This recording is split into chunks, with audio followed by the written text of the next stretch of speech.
Welcome to Audiobook Heaven.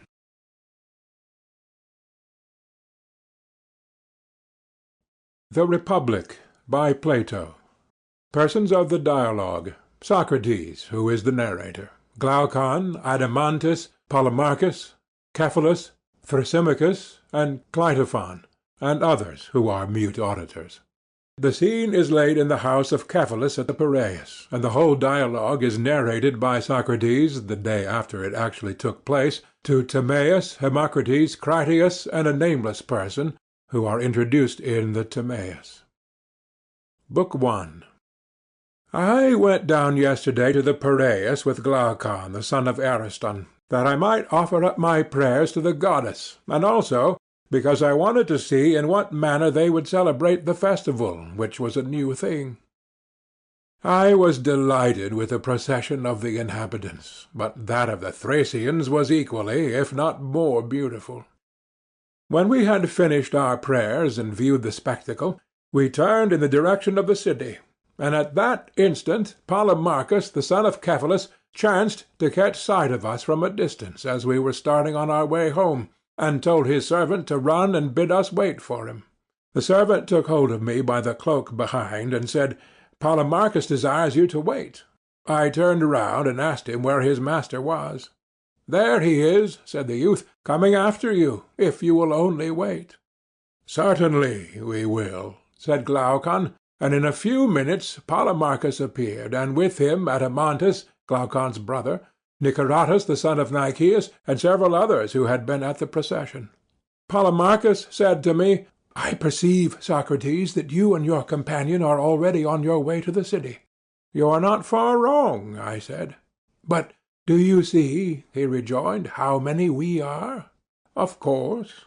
"And are you stronger than all these? For if not, you will have to remain where you are."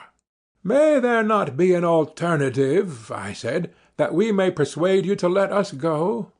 "But can you persuade us if we refuse to listen to you?" he said. "Certainly not," replied Glaucon.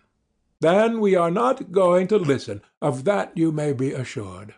Adeimantus added, "Has no place told you of the torch race on horseback in honor of the goddess which will take place in the evening?" "With horses," I replied. "That is a novelty. Will horsemen carry torches and pass them one to another during the race?" "Yes," said Polemarchus, "and not only so, but a festival will be celebrated at night, which you certainly ought to see. Let us rise soon after supper and see this festival. There will be a gathering of young men, and we will have a good talk. Stay then, and do not be perverse." Glaucon said, "I suppose, since you insist, that we must." "Very good," I replied. Accordingly we went with Polemarchus to his house, and there we found his brothers Lysias and Euthydemus, and with them Thrasymachus the Chalcedonian, Charmantides the Paean, and Cleitophon the son of Aristonymus. There too was Cephalus, the father of Polemarchus, whom I had not seen for a long time, and I thought him very much aged. He was seated on a cushioned chair, and had a garland on his head, for he had been sacrificing in the court. And there were some other chairs in the room, arranged in a semicircle, upon which we sat down by him. He saluted me eagerly, and then he said, "You don't come to see me, Socrates, as often as you ought. If I were still able to go and see you, I would not ask you to come to me, but at my age I can hardly get to the city, and therefore you should come oftener to the Piraeus. For let me tell you that the more the pleasures of the body fade away, the greater to me is the pleasure and charm of conversation. Do not then deny my request, but make our house your resort, and keep company with these young men. We are old friends, and you will be quite at home with us." I replied, "There is nothing which for my part I like better, Cephalus, than conversing with aged men. For I regard them as travellers who have gone on a journey which I too may have to go, and of whom I ought to inquire whether the way is smooth and easy, or rugged and difficult. And this is a question which I should like to ask of you who have arrived at that time which the poets call the threshold of old age. Is life harder towards the end? Or what report do you give of it? I will tell you, Socrates, he said, what my own feeling is. Men of my age flock together. We are birds of a feather, as the old proverb says, and at our meetings the tale of my acquaintance commonly is, I cannot eat, I cannot drink, the pleasures of youth and love are fled away. There was a good time once, but now that is gone, and life is no longer life. Some complain of the slights which are put upon them by relations, and they will tell you sadly of how many evils their old age is the cause. But to me, Socrates, these complainers seem to blame that which is not really in fault. For if old age were the cause, I too, being old, and every other old man, would have felt as they do. But this is not my own experience, nor that of others whom I have known. How well I remember the aged poet Sophocles, when in answer to the question, "How does love suit with age, Sophocles? Are you still the man you were?" "Peace," he replied. "Most gladly have I escaped the thing of which you speak. I feel as if I had escaped from a mad and furious master." His words have often occurred to my mind since, and they seem as good to me now as at the time when he uttered them. For certainly old age has a great sense of calm and freedom. When the passions relax their hold, then, as Sophocles says, we are freed from the grasp not of one mad master only, but of many. The truth is, Socrates, that these regrets, and also the complaints about relations, are to be attributed to the same cause, which is not old age, but men's characters and tempers.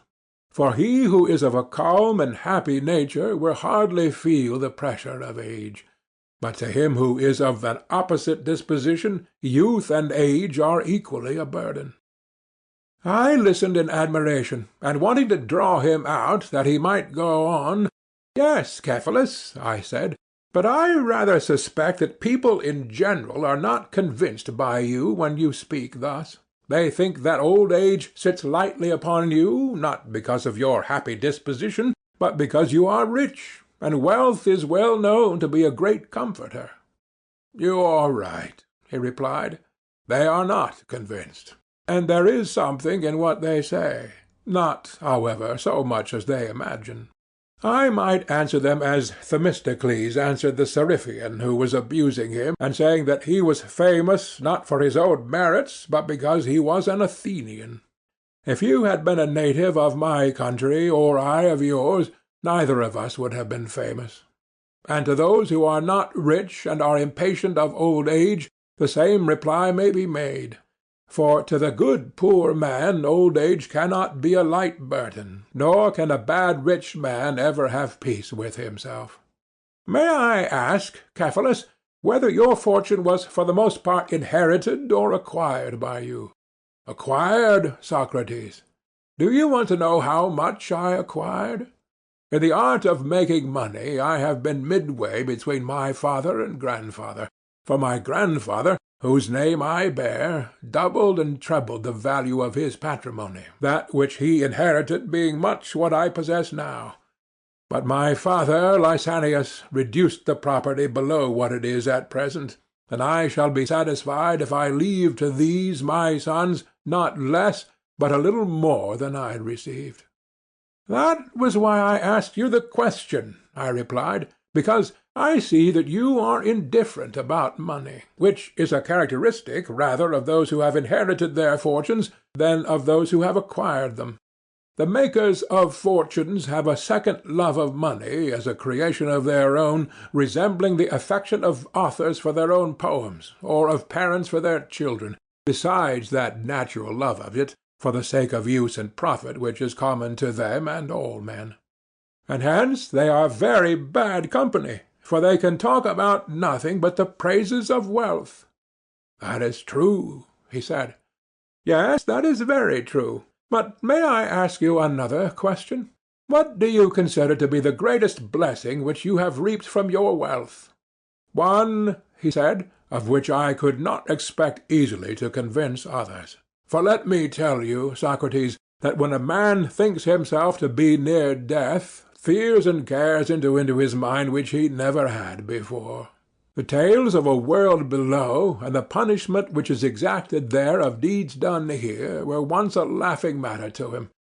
But now he is tormented with the thought that they may be true, either from the weakness of age, or because he is now drawing near to that other place. He has a clearer view of these things. Suspicions and alarms crowd thickly upon him, and he begins to reflect and consider what wrongs he has done to others. And when he finds that the sum of his transgressions is great, he will many a time, like a child, start up in his sleep for fear, and he is filled with dark forebodings.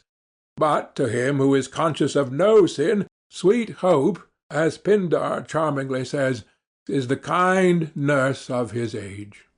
Hope, he says, cherishes the soul of him who lives in justice and holiness, and is the nurse of his age and the companion of his journey. Hope which is mightiest to sway the restless soul of man.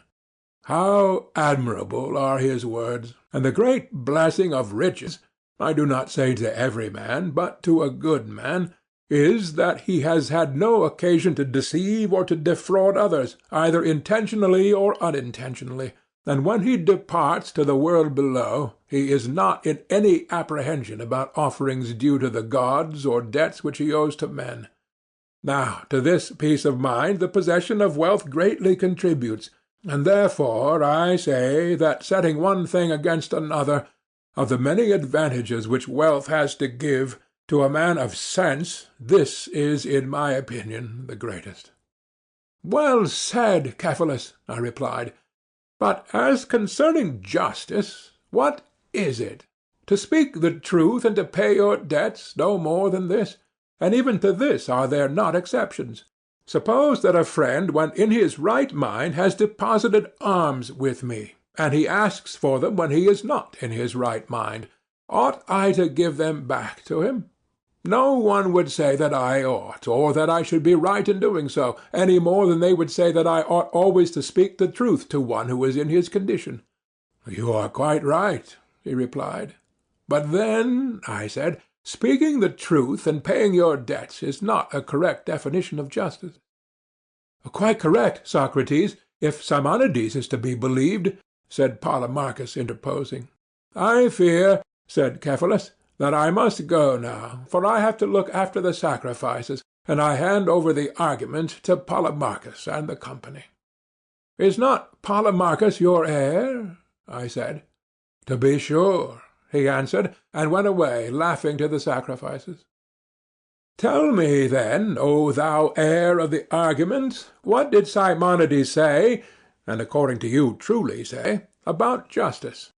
He said that the repayment of a debt is just, and in saying so he appears to me to be right. I should be sorry to doubt the word of such a wise and inspired man, but his meaning, though probably clear to you, is the reverse of clear to me. For he certainly does not mean, as we were just now saying, that I ought to return a deposit of alms or of anything else to one who asks for it when he is not in his right senses, and yet a deposit cannot be denied to be a debt. True. Then, when the person who asks me is not in his right mind, I am by no means to make the return? Certainly not. When Simonides said that the repayment of a debt was justice, he did not mean to include that case. Certainly not, for he thinks that a friend ought always to do good to a friend, and never evil. You mean that the return of a deposit of gold, which is to the injury of the receiver, if the two parties are friends, is not the repayment of a debt. That is what you would imagine him to say? Yes. And are enemies also to receive what we owe to them? To be sure, he said. They are to receive what we owe them, and an enemy, as I take it, owes to an enemy that which is due or proper to him, that is to say, evil. Simonides, then, after the manner of poets, would seem to have spoken darkly of the nature of justice. For he really meant to say that justice is the giving to each man what is proper to him, and this he termed a debt. That must have been his meaning, he said. By heaven, I replied. And if we asked him what due or proper thing is given by medicine, and to whom, what answer do you think that he would make to us? He would surely reply that medicine gives drugs and meat and drink to human bodies. And what due or proper thing is given by cookery, and to what? Seasoning to food. And what is that which justice gives, and to whom? If, Socrates, we are to be guided at all by the analogy of the preceding instances, then justice is the art which gives good to friends and evil to enemies. That is his meaning, then? I think so. And who is best able to do good to his friends and evil to his enemies in time of sickness? The physician. Or when they are on a voyage amid the perils of the sea? The pilot. And in what sort of actions, or with a view to what result, is the just man most able to do harm to his enemy and good to his friend? In going to war against the one, and in making alliances with the other. But when a man is well, my dear Polemarchus, there is no need of a physician. No. And he who is not on a voyage has no need of a pilot? No. Then in time of peace justice will be of no use. I am very far from thinking so. You think that justice may be of use in peace as well as in war? Yes. Like husbandry for the acquisition of corn? Yes. Or like shoemaking for the acquisition of shoes? That is what you mean? Yes. And what similar use or power of acquisition has justice in time of peace? In contracts, Socrates, justice is of use. And by contracts you mean partnerships? Exactly. But is the just man or the skilful player a more useful and better partner at a game of draughts? The skilful player. And in the laying of bricks and stones, is the just man a more useful or better partner than the builder? Quite the reverse. Then in what sort of partnership is the just man a better partner than the harp player? As in playing the harp player is certainly a better partner than the just man. In a money partnership. Yes, Polemarchus, but surely not in the use of money, for you do not want a just man to be your counsellor in the purchase or sale of a horse. A man who is knowing about horses would be better for that, would he not? Certainly. And when you want to buy a ship, the shipwright or the pilot would be better. True. Then what is that joint use of silver or gold in which the just man is to be preferred? When you want a deposit to be kept safely. You mean when money is not wanted, but allowed to lie. Precisely. That is to say, justice is useful when money is useless. That is the inference. And when you want to keep a pruning hook safe, then justice is useful to the individual and to the state. But when you want to use it, then the art of the vine-dresser. Clearly. And when you want to keep a shield or a lyre and not to use them, you would say that justice is useful. But when you want to use them, then the art of the soldier or of the musician. Certainly. And so, of all other things, justice is useful when they are useless, and useless when they are useful. That is the inference. Then justice is not good for much. But let us consider this further point. Is not he who can best strike a blow in a boxing match, or in any kind of fighting, best able to ward off a blow? Certainly. And he who is most skilful in preventing or escaping from a disease is best able to create one? True. And he is the best guard of a camp who is best able to steal a march upon the enemy? Certainly. Then he who is a good keeper of anything is also a good thief? That, I suppose, is to be inferred. Then, if the just man is good at keeping money, he is good at stealing it. That is implied in the argument. Then, after all, the just man has turned out to be a thief. And this is a lesson which I suspect you must have learnt out of Homer. For he, speaking of Autolycus, the maternal grandfather of Odysseus, who is a favourite of his, affirms that he was excellent above all men in theft and perjury.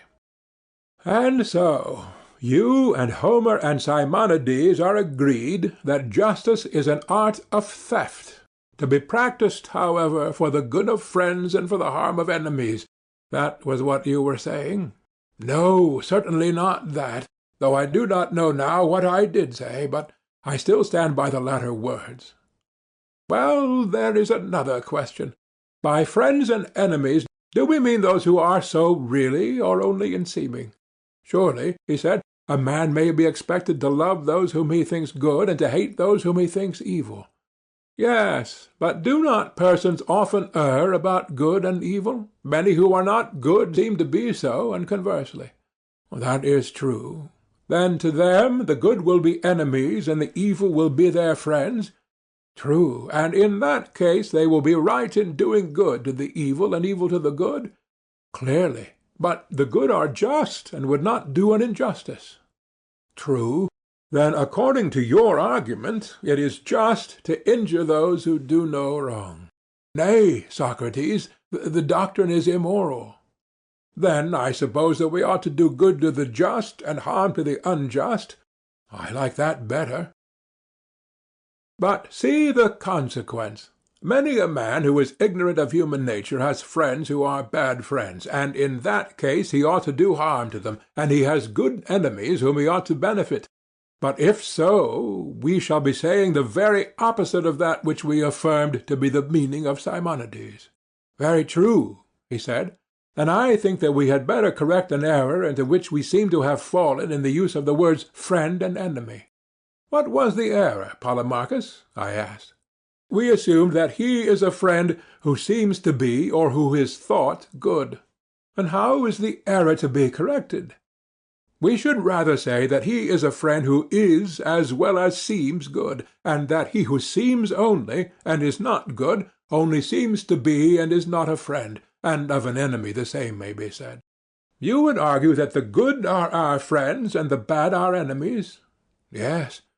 And instead of saying simply, as we did at first, that it is just to do good to our friends and harm to our enemies, we should further say, it is just to do good to our friends when they are good, and harm to our enemies when they are evil. Yes, that appears to me to be the truth.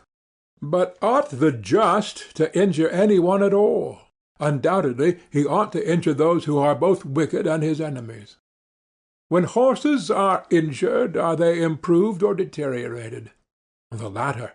Deteriorated, that is to say, in the good qualities of horses, not of dogs. Yes, of horses. And dogs are deteriorated in the good qualities of dogs, and not of horses? Of course. And will not men who are injured be deteriorated in that which is the proper virtue of man? Certainly. And that human virtue is justice? To be sure. Then men who are injured are of necessity made unjust.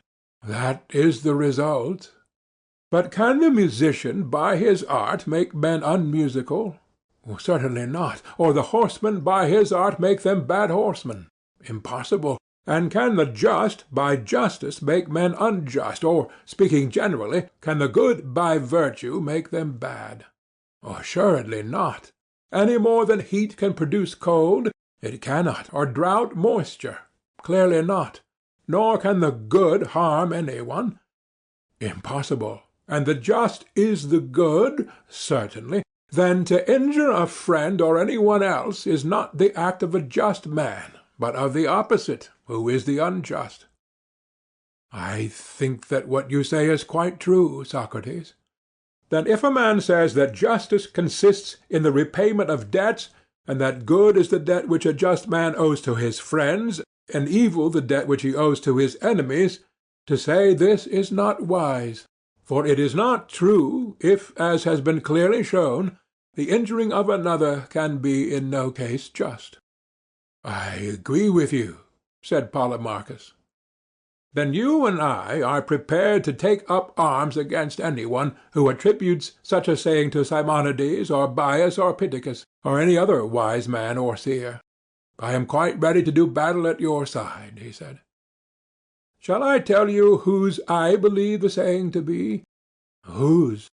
I believe that Periander or Perdiccas or Xerxes or Ismenias the Theban or some other rich and mighty man, who had a great opinion of his own power, was the first to say that justice is doing good to your friends and harm to your enemies. Most true, he said. Yes, I said, but if this definition of justice also breaks down, what other can be offered? Several times in the course of the discussion, Thrasymachus had made an attempt to get the argument into his own hands, and had been put down by the rest of the company, who wanted to hear the end. But when Polemarchus and I had done speaking, and there was a pause, he could no longer hold his peace, and gathering himself up, he came at us like a wild beast, seeking to devour us. We were quite panic-stricken at the sight of him. He roared out to the whole company, "What folly, Socrates, has taken possession of you all, and why, silly billies, do you knock under to one another? I say that if you want really to know what justice is, you should not only ask but answer, and you should not seek honor to yourself from the refutation of an opponent, but have your own answer. For there is many a one who can ask and cannot answer. And now I will not have you say that justice is duty or advantage or profit or gain or interest, for this sort of nonsense will not do for me. I must have clearness and accuracy." I was panic-stricken at his words, and could not look at him without trembling. Indeed, I believe that if I had not fixed my eye upon him, I should have been struck dumb. But when I saw his fury rising, I looked at him first, and was therefore able to reply to him. "Thrasymachus," I said, with a quiver, "don't be hard upon us. Polemarchus and I may have been guilty of a little mistake in the argument, but I can assure you that the error was not intentional. If we were seeking for a piece of gold, you would not imagine that we were knocking under to one another, and so losing our chance of finding it.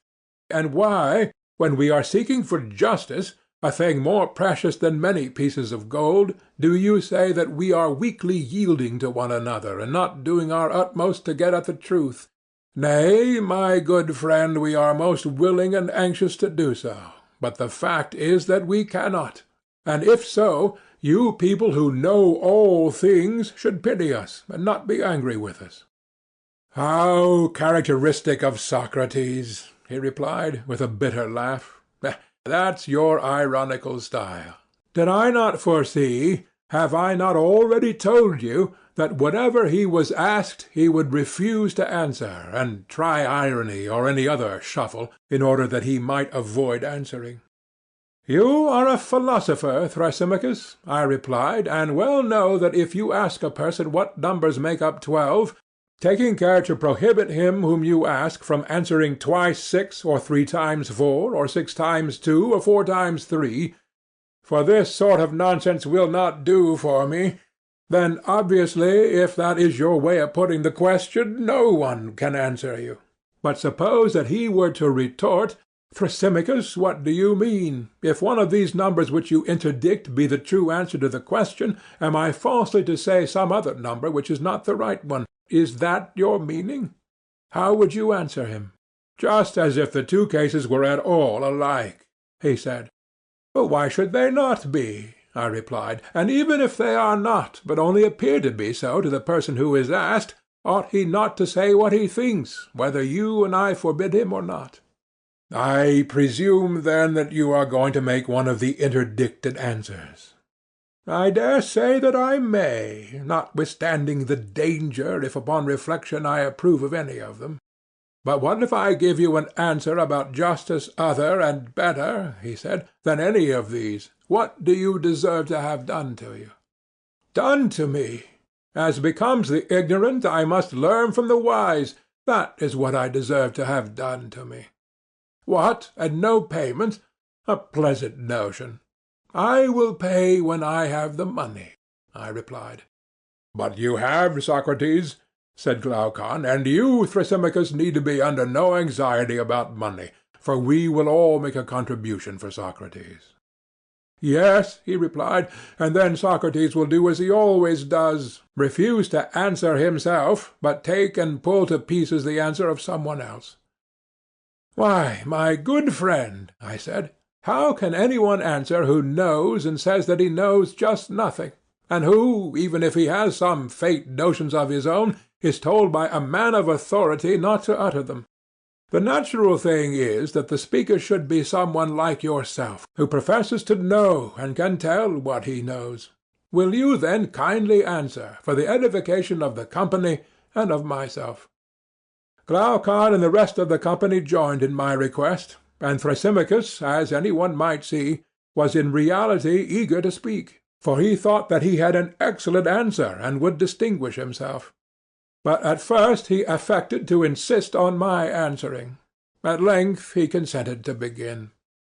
"Behold," he said, "the wisdom of Socrates. He refuses to teach himself, and goes about learning of others, to whom he never even says thank you."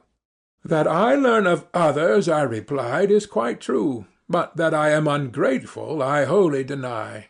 Money I have none, and therefore I pay in praise, which is all I have. And how ready I am to praise any one who appears to me to speak well, you will very soon find out when you answer, for I expect that you will answer well." "Listen, then," he said. "I proclaim that justice is nothing else than the interest of the stronger. And now why do you not praise me? But of course you won't." "Let me first understand you," I replied. "Justice, as you say, is the interest of the stronger. What, Thrasymachus, is the meaning of this? You cannot mean to say that because Polydamas the Pancratiast is stronger than we are, and finds the eating of beef conducive to his bodily strength, that to eat beef is therefore equally for our good who are weaker than he is, and right and just for us. That's abominable of you, Socrates. You take the words in the sense which is most damaging to the argument." "Not at all, my good sir," I said. "I am trying to understand them, and I wish that you would be a little clearer." "Well," he said, "have you never heard that forms of government differ? There are tyrannies, and there are democracies, and there are aristocracies." "Yes, I know." "And the government is the ruling power in each state?" "Certainly."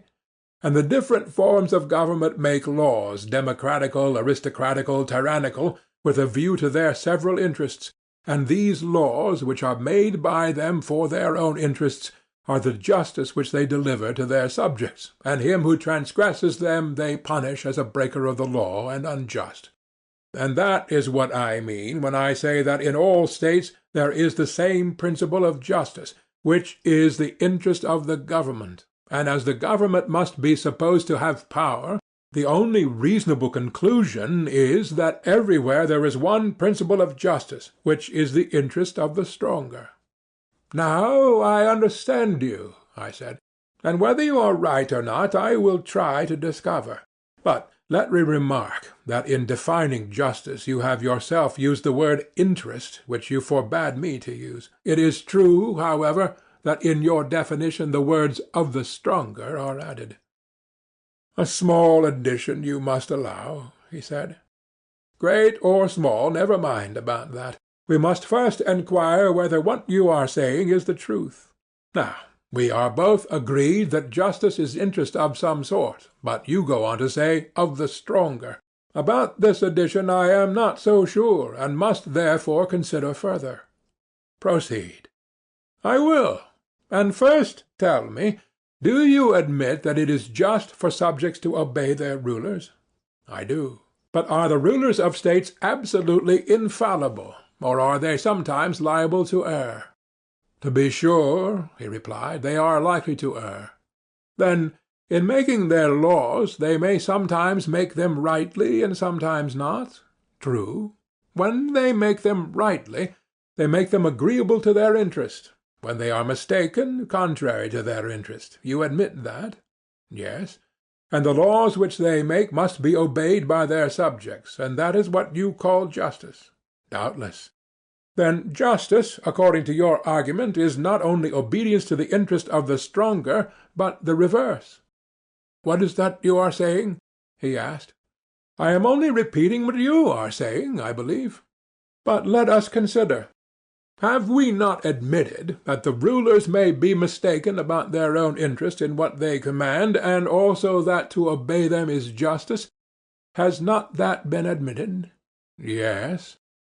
Then you must also have acknowledged justice not to be for the interest of the stronger, when the rulers intentionally command things to be done which are to their own injury. For if, as you say, justice is the obedience which the subject renders to their commands, in that case, O wisest of men, is there any escape from the conclusion that the weaker are commanded to do, not what is for the interest, but what is for the injury of the stronger?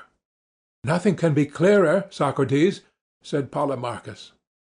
Yes, said Cleitophon, interposing, if you are allowed to be his witness. But there is no need of any witness, said Polemarchus, for Thrasymachus himself acknowledges that rulers may sometimes command what is not for their own interest, and that for subjects to obey them is justice. Yes, Polemarchus, Thrasymachus said that for subjects to do what was commanded by their rulers is just. Yes, Cleitophon, but he also said that justice is the interest of the stronger, and while admitting both these propositions, he further acknowledged that the stronger may command the weaker, who are his subjects, to do what is not for his own interest, whence follows that justice is the injury quite as much as the interest of the stronger. But, said Cleitophon, he meant by the interest of the stronger what the stronger thought to be his interest. This is what the weaker had to do, and this was affirmed by him to be justice. Those were not his words, rejoined Polemarchus. Never mind, I replied. If he now says that they are, let us accept his statement. Tell me, Thrasymachus, I said, did you mean by justice what the stronger thought to be his interest, whether really so or not? Certainly not, he said. Do you suppose that I call him who is mistaken the stronger at the time when he is mistaken? Yes, I said, my impression was that you did so, when you admitted that the ruler was not infallible, but might be sometimes mistaken. You argue like an informer, Socrates. Do you mean, for example, that he who is mistaken about the sick is a physician in that he is mistaken, or that he who errs in arithmetic or grammar is an arithmetician or grammarian at the time when he is making the mistake, in respect of the mistake? True, we say that the physician or arithmetician or grammarian has made a mistake, but this is only a way of speaking, for the fact is that neither the grammarian nor any other person of skill ever makes a mistake in so far as he is what his name implies. They none of them err unless their skill fails them, and then they cease to be skilled artists. No artist or sage or ruler errs at the time when he is what his name implies, though he is commonly said to err, and I adopted the common mode of speaking. But to be perfectly accurate, since you are such a lover of accuracy, we should say that the ruler, in so far as he is a ruler, is unerring, and being unerring always commands that which is for his own interest, and the subject is required to execute his commands, and therefore, as I said at first and now repeat, justice is the interest of the stronger. Indeed, Thrasymachus, and do I really appear to you to argue like an informer? Certainly, he replied.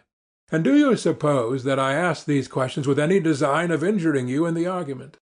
Nay, he replied, suppose is not the word, I know it. But you will be found out, and by sheer force of argument you will never prevail.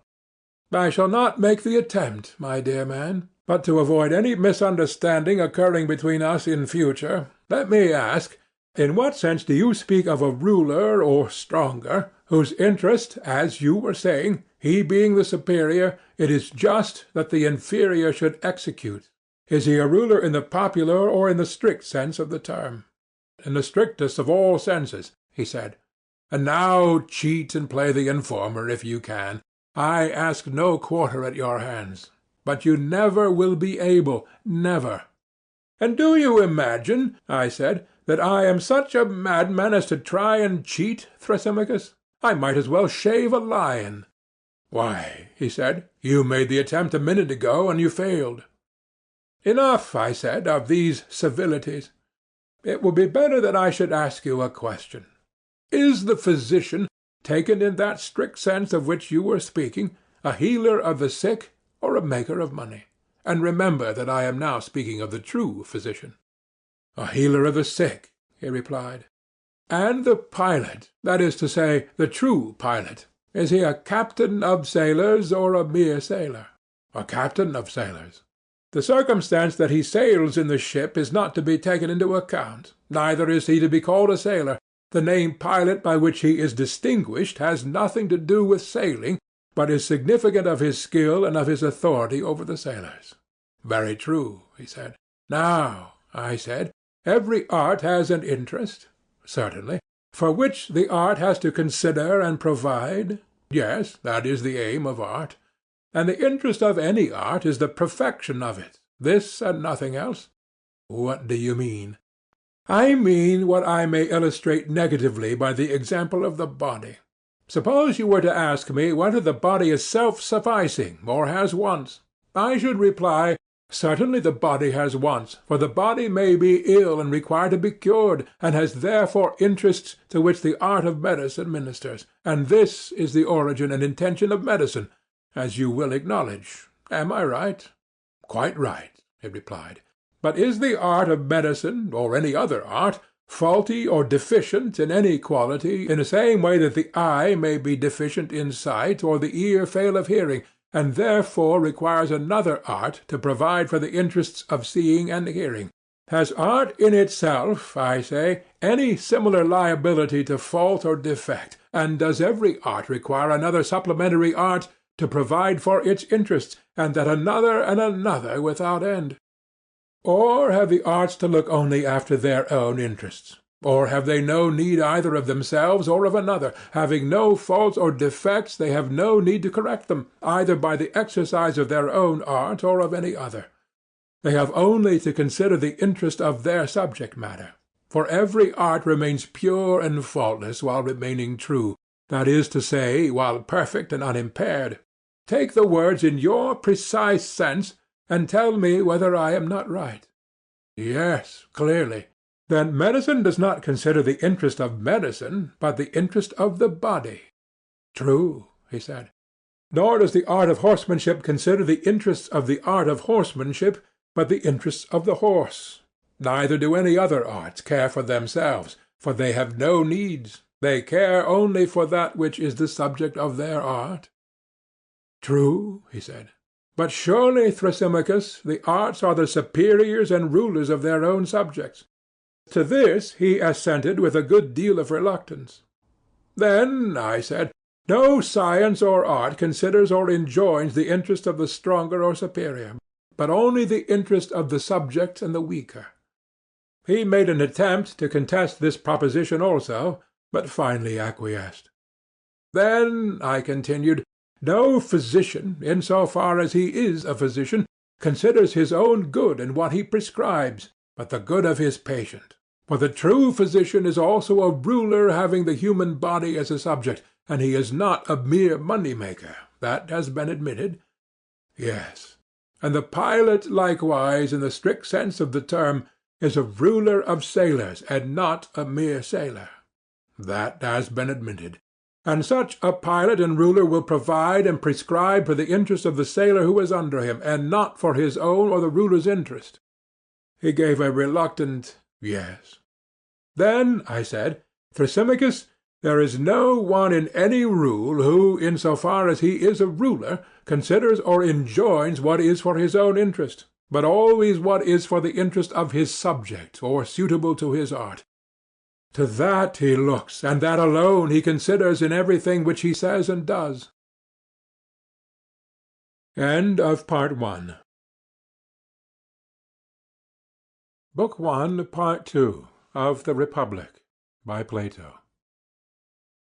When we had got to this point in the argument, and every one saw that the definition of justice had been completely upset, Thrasymachus, instead of replying to me, said, "Tell me, Socrates, have you got a nurse?" "Why do you ask such a question," I said, "when you ought rather to be answering?"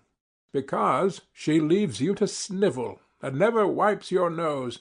She has not even taught you to know the shepherd from the sheep." "What makes you say that?" I replied. Because you fancy that the shepherd or neatherd fattens or tends the sheep or oxen with a view to their own good, and not to the good of himself or his master. And you further imagine that the rulers of states, if they are true rulers, never think of their subjects as sheep, and that they are not studying their own advantage day and night. Oh, no, and so entirely astray are you in your ideas about the just and unjust as not even to know that justice and the just are in reality another's good, that is to say, the interest of the ruler and stronger, and the loss of the subject and the servant; and injustice the opposite. For the unjust is lord over the truly simple and just. He is the stronger, and his subjects do what is for his interest and minister to his happiness, which is very far from being their own. Consider further, most foolish Socrates, that the just is always a loser in comparison with the unjust. First of all, in private contracts. Wherever the unjust is the partner of the just, you will find that, when the partnership is dissolved, the unjust man has always more and the just less.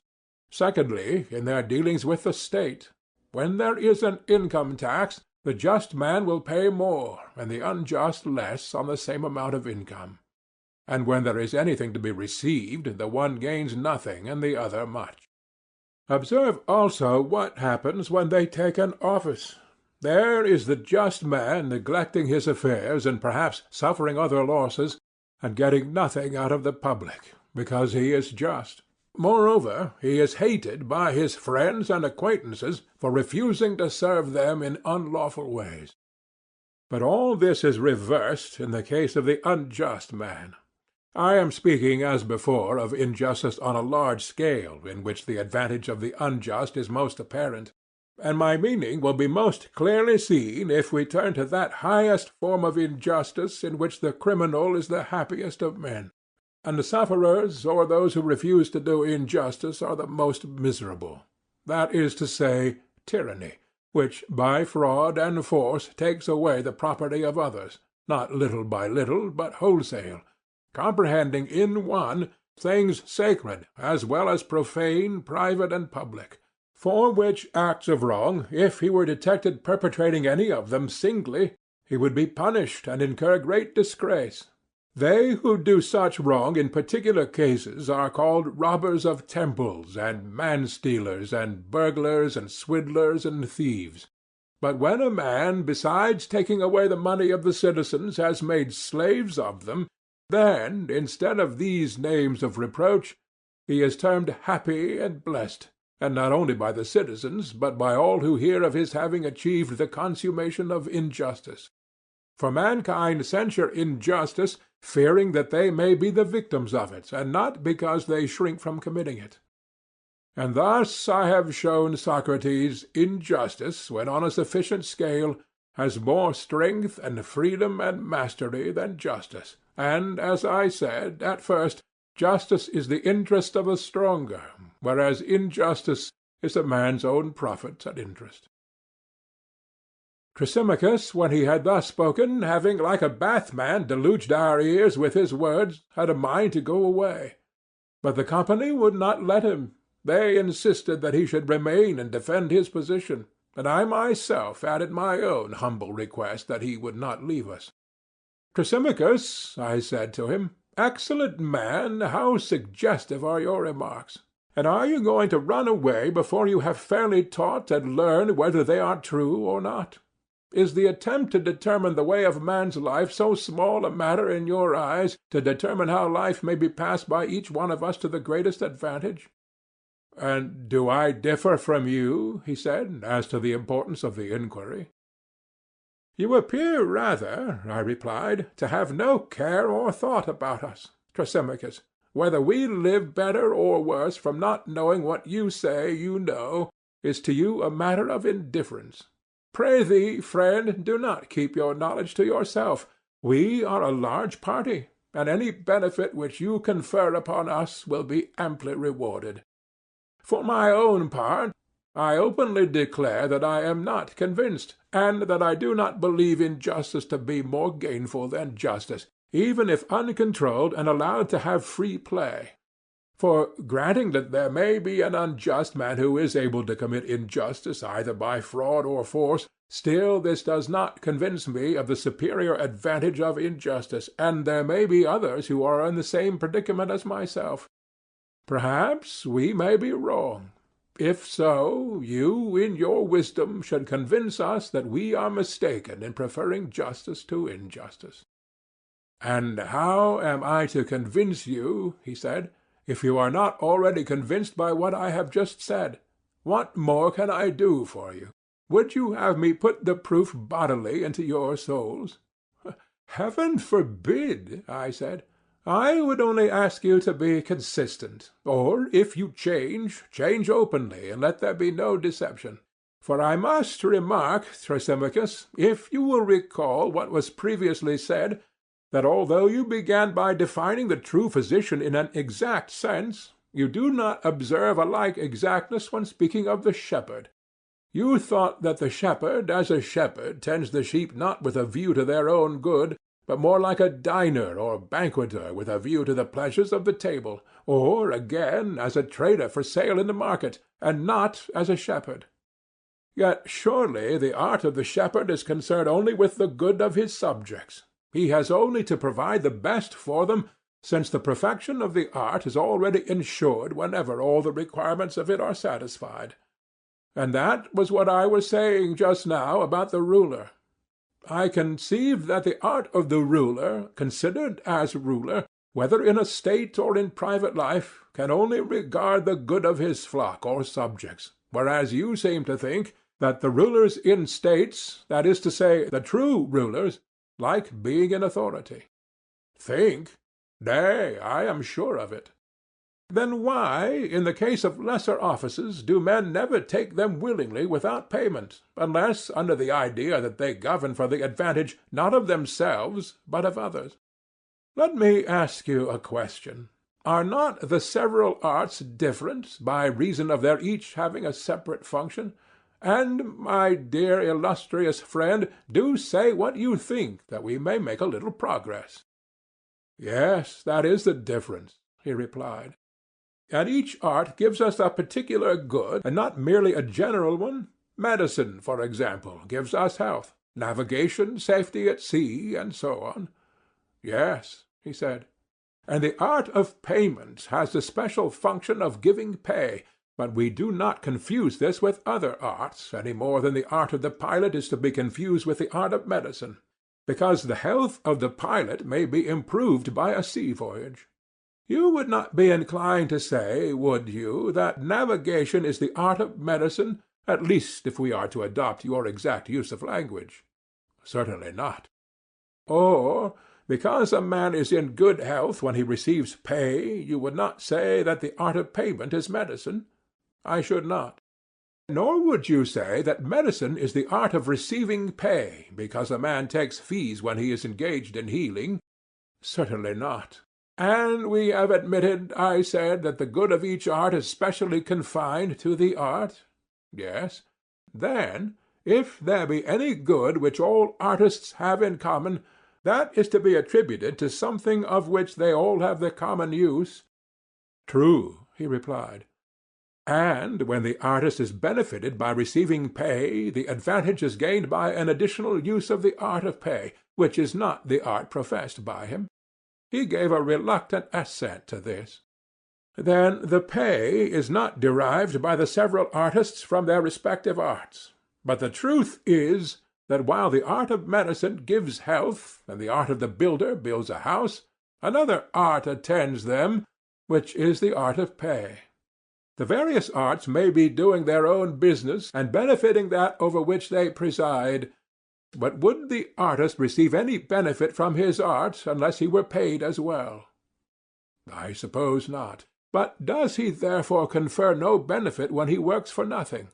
Certainly he confers a benefit. Then now, Thrasymachus, there is no longer any doubt that neither arts nor governments provide for their own interests, but, as we were before saying, they rule and provide for the interests of their subjects, who are the weaker and not the stronger. To their good they attend, and not to the good of the superior.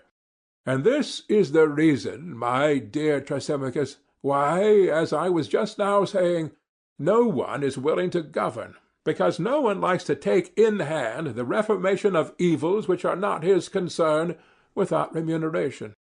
For in the execution of his work, and in giving his orders to another, the true artist does not regard his own interest, but always that of his subjects, and therefore, in order that rulers may be willing to rule, they must be paid in one of three modes of payment: money, or honor, or a penalty for refusing. What do you mean, Socrates? Said Glaucon. The first two modes of payment are intelligible enough, but what the penalty is I do not understand, and how a penalty can be a payment. You mean that you do not understand the nature of this payment, which to the best men is the great inducement to rule? Of course you know that ambition and avarice are held to be, as indeed they are, a disgrace. Very true.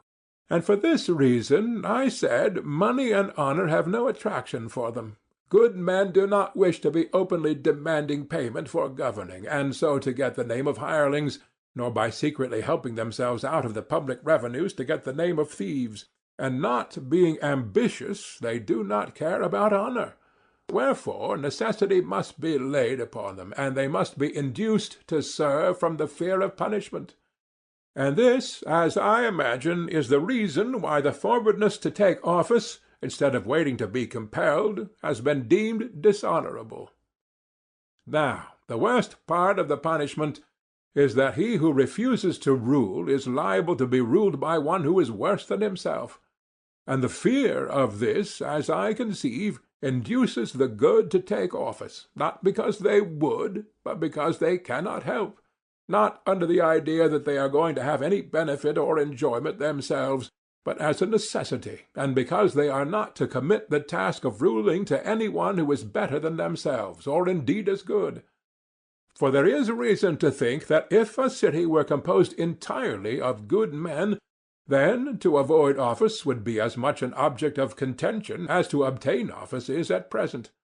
Then we should have plain proof that the true ruler is not meant by nature to regard his own interest, but that of his subjects, and every one who knew this would choose rather to receive a benefit from another than to have the trouble of conferring one.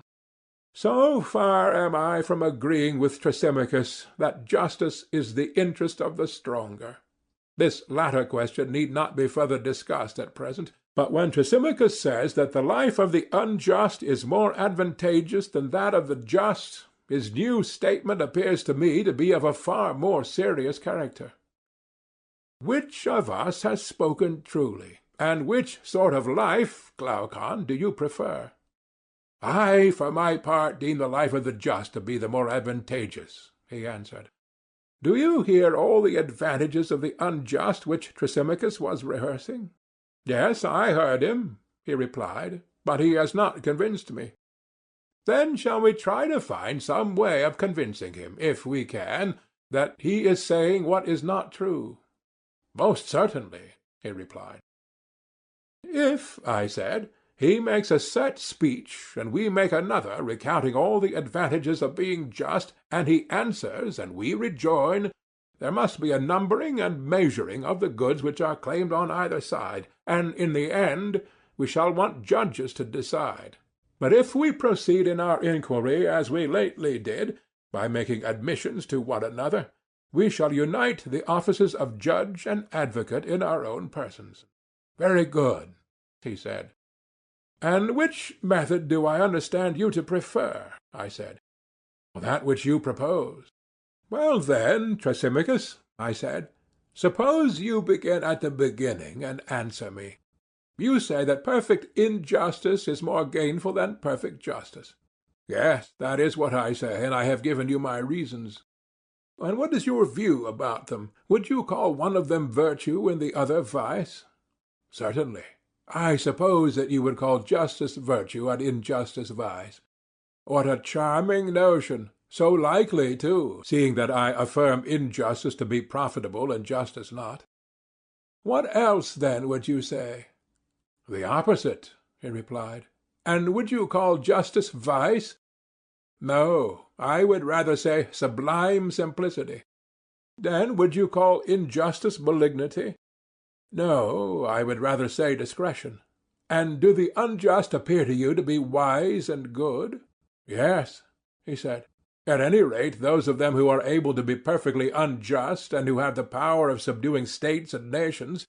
But perhaps you imagine me to be talking of cut-purses.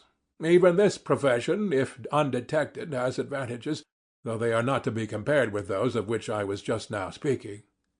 I do not think that I misapprehend your meaning, Thrasymachus, I replied, but still I cannot hear without amazement that you class injustice with wisdom and virtue, and justice with the opposite. Certainly I do so class them. Now, I said, you are on more substantial and almost unanswerable ground. For if the injustice which you were maintaining to be profitable had been admitted by you, as by others, to be vice and deformity, an answer might have been given to you on received principles. But now I perceive that you will call injustice honorable and strong, and to the unjust you will attribute all the qualities which are attributed by us before to the just, seeing that you do not hesitate to rank injustice with wisdom and virtue. You have guessed most infallibly, he replied. Then I certainly ought not to shrink from going through the argument so long as I have reason to think that you, Thrasymachus, are speaking your real mind. For I do believe that you are now in earnest, and are not amusing yourself at our expense. I may be in earnest or not, but what is that to you? To refute the argument is your business. Very true, I said. That is what I have to do. But will you be so good as to answer yet one more question? Does the just man try to gain any advantage over the just? Far otherwise. If he did, he would not be the simple, amusing creature which he is. And would he try to go beyond just action? He would not. And how would he regard the attempt to gain an advantage over the unjust? Would that be considered by him as just or unjust? He would think it just, and would try to gain the advantage, but he would not be able. Whether he would or would not be able, I said, is not the point. My question is only whether the just man, while refusing to have more than another just man, would wish and claim to have more than the unjust. Yes, he would. And what of the unjust? Does he claim to have more than the just man, and to do more than is just? Of course, he said, for he claims to have more than all men. And the unjust man will strive and struggle to obtain more than the unjust man or action, in order that he may have more than all? True. We may put the matter thus, I said. The just does not desire more than his like, but more than his unlike, whereas the unjust desires more than both his like and his unlike. Nothing, he said, can be better than that statement. And the unjust is good and wise, and the just is neither. Good again, he said. And is not the unjust like the wise and good, and the just unlike them? Of course, he said. He who is of a certain nature is like those who are of a certain nature. He who is not, not. Each of them, I said, is such as his like is. Certainly, he replied. Very good, Thrasymachus, I said. And now to take the case of the arts. You would admit that one man is a musician and another not a musician. Yes. And which is wise and which is foolish? Clearly the musician is wise, and he who is not a musician is foolish. And he is good in as far as he is wise, and bad in as far as he is foolish? Yes. And you would say the same sort of thing of the physician? Yes. And do you think, my excellent friend, that a musician, when he adjusts the lyre, would desire or claim to exceed or go beyond a musician in the tightening and loosening the strings? I do not think that he would. But he would claim to exceed the non-musician? Of course. And what would you say of the physician? In prescribing meats and drinks, would he wish to go beyond another physician or beyond the practice of medicine? He would not, but he would wish to go beyond the non-physician. Yes. And about knowledge and ignorance in general, see whether you think that any man who has knowledge ever would wish to have the choice of saying or doing more than another man who has knowledge. Would he not rather say or do the same as his like in the same case? That, I suppose, could hardly be denied. And what of the ignorant? Would he not desire to have more than either the knowing or the ignorant? I dare say. And the knowing is wise? Yes, and the wise is good. True. Then the wise and good will not desire to gain more than his like, but more than his unlike and opposite. I suppose so. Whereas the bad and ignorant will desire to gain more than both. Yes. But did we not say, Thrasymachus, that the unjust goes beyond both his like and unlike? Were not these your words? They were. And you also said that the just will not go beyond his like, but his unlike. Yes. Then the just is like the wise and good, and the unjust like the evil and ignorant. That is the inference. And each of them is such as his like is? That was admitted. Then the just has turned out to be wise and good, and the unjust evil and ignorant. Thrasymachus made all these admissions, not fluently as I repeat them, but with extreme reluctance. It was a hot summer's day, and the perspiration poured from him in torrents. And then I saw what I had never seen before, Thrasymachus blushing. As we were now agreed that justice was virtue and wisdom, and injustice vice and ignorance, I proceeded to another point. Well, I said, Thrasymachus, that matter is now settled. But were we not also saying that injustice had strength? Do you remember? Yes, I remember, he said. But do not suppose that I approve of what you are saying, or have no answer. If, however, I were to answer, you would be quite certain to accuse me of haranguing. Therefore, either permit me to have my say out, or if you would rather ask, do so, and I will answer very good, as they say to story-telling old women, and will nod yes and no. Certainly not, I said, if contrary to your real opinion. Yes, he said, I will, to please you, since you will not let me speak. What else would you have? Nothing in the world, I said, and if you are so disposed, I will ask, and you shall answer. Proceed. Then I will repeat the question which I asked before, in order that our examination of the relative nature of justice and injustice may be carried on regularly. A statement was made that injustice is stronger and more powerful than justice. But now justice, having been identified with wisdom and virtue, is easily shown to be stronger than injustice, if injustice is ignorance. This can no longer be questioned by any one. But I want to view the matter, Thrasymachus, in a different way. You would not deny that a state may be unjust and may be unjustly attempting to enslave other states, or may have already enslaved them, and may be holding many of them in subjection. True, he replied, and I will add that the best and most perfectly unjust state would be most likely to do so. I know, I said, that such was your position, but what I would further consider is, whether this power which is possessed by the superior state can exist or be exercised without justice or only with justice. If you are right in your view, and justice is wisdom, then only with justice. But if I am right, then without justice. I am delighted, Thrasymachus, to see you not only nodding assent and dissent, but making answers which are quite excellent.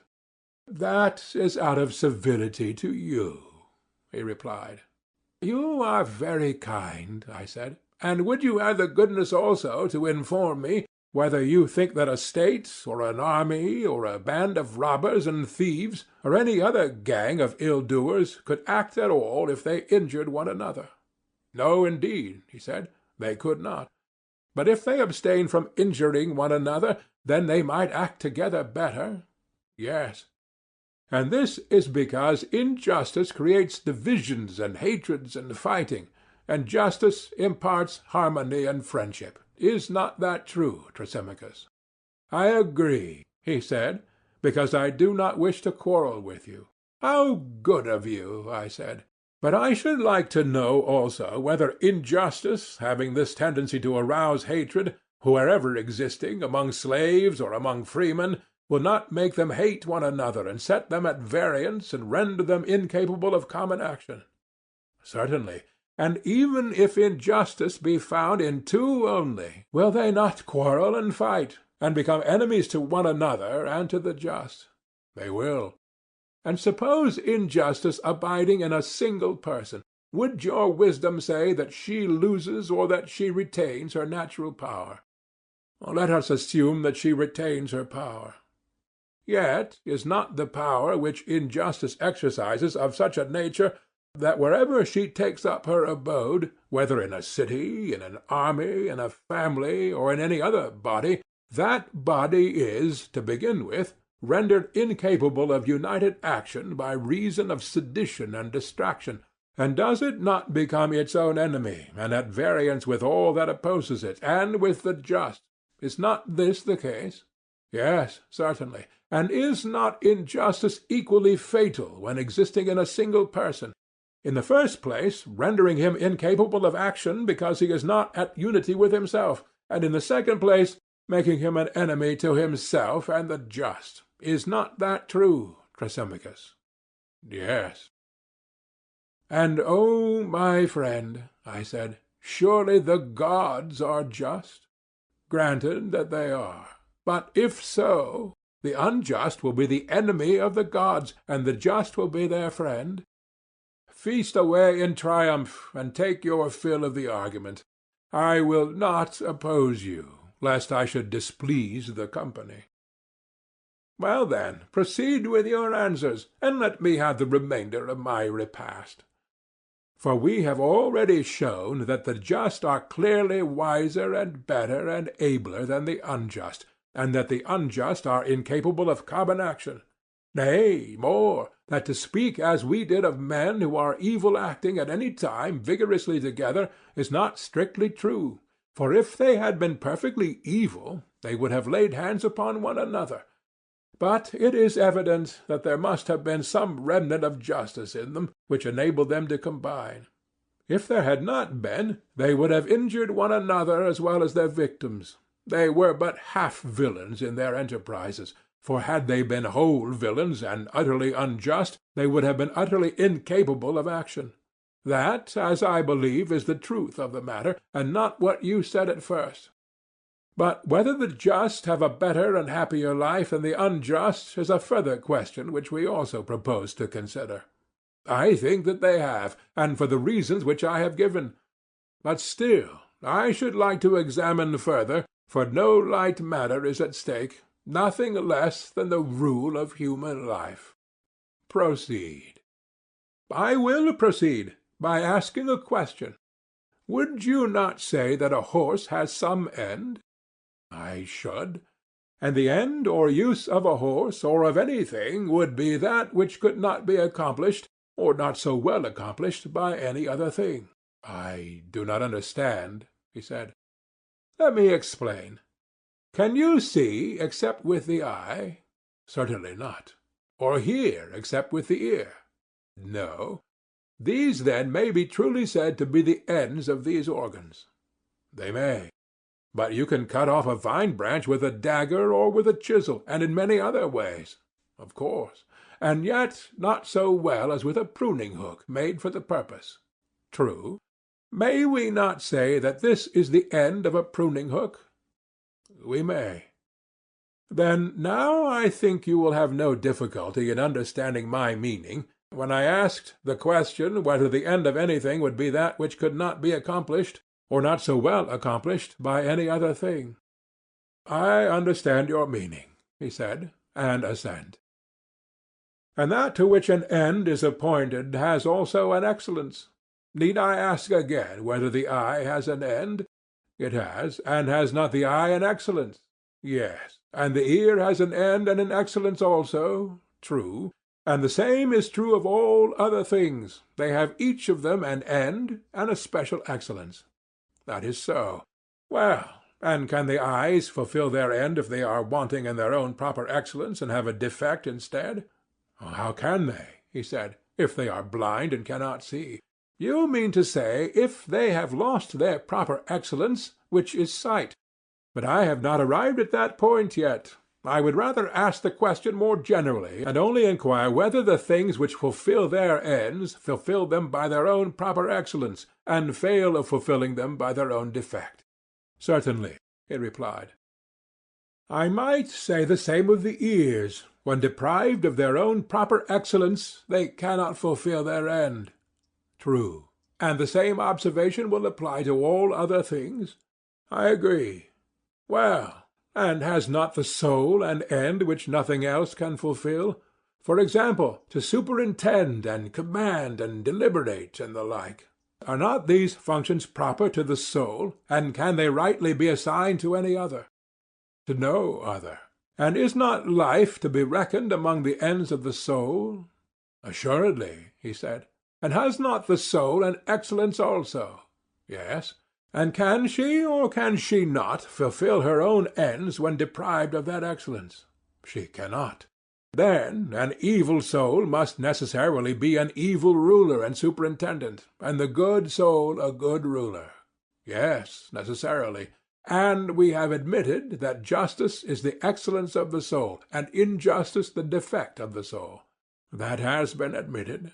Then the just soul and the just man will live well, and the unjust man will live ill. That is what your argument proves. And he who lives well is blessed and happy, and he who lives ill the reverse of happy.